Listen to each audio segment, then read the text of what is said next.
Hello, I'm Jim Leuthold with the Office of Teaching, Learning, and Innovation, and I am recording on my iPad today because I wanted to show you what it looks like when I am set up for a Zoom session that I'm going to teach. I wanted to talk a little bit about the actual technical process and some of the physical setup that I use to make Zooms go a little bit better. So let me flip my camera and I will show you how I'm set up.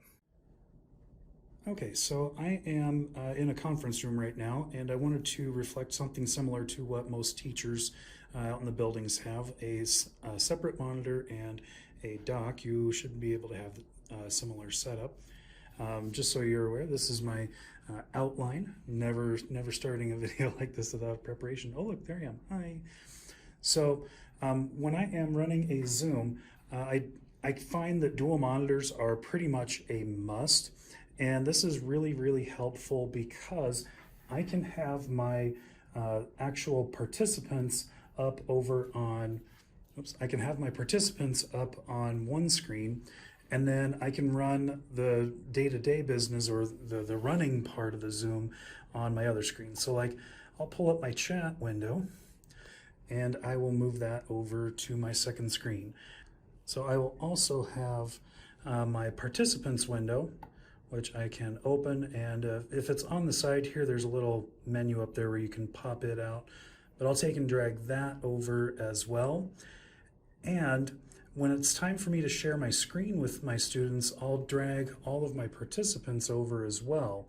That way I can share my entire screen instead of trying to negotiate all of this on one window.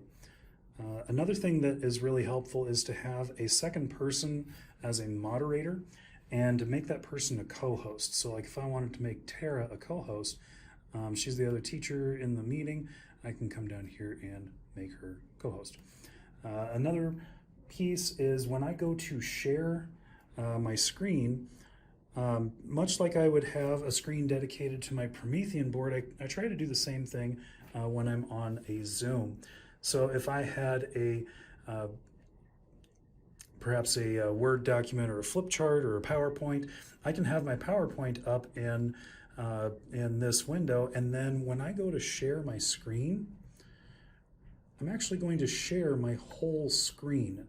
If I come down here and just pick one of these, that's the individual application, and that's where we get into that deal where, oh, I have it up on one part of my screen, but it's not actually in that window.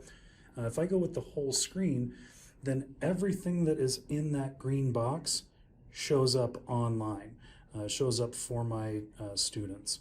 I can take my meeting controls and drag those over as well. So this way I've got kind of like mission control on one screen, and then I've got my broadcast on the other.